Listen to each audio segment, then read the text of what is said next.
Hi, this is Sakib Al Hassan from Montreal Royal Tigers. I'm looking for দেশের রাজনীতিতে নেমে এসেছে গভীর শোক। সাবেক প্রধানমন্ত্রী খালেদা জিয়ার মৃত্যু নিয়ে সারা দেশ জুড়ে চলছে আলোচনা ও প্রতিক্রিয়া। এই ঘটনায় শেখ হাসিনা দুঃখ প্রকাশ করেছেন। এমন খবর সামনে আসার পর পরিস্থিতি আরও আবেগঘন হয়ে উঠেছে। এই প্রেক্ষাপটে লাইভে এসে কথা বলেছেন জনপ্রিয় ক্রিকেটার সাকিব আল হাসান। লাইভে সাকিব বলেন, মৃত্যু কখনো রাজনীতির বিষয় হতে পারে না। আজ এখানে দলমত নয়, মানুষ হিসেবেই আমাদের কথা বলা উচিত।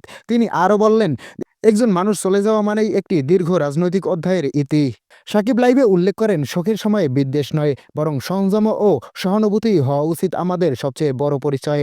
শেখ হাসিনার দুঃখ প্রকাশের বিষয়টি উল্লেখ করে তিনি বলেন, রাষ্ট্রের দায়িত্বশীল অবস্থান থেকে এমন বার্তাই জাতির প্রত্যাশা করে।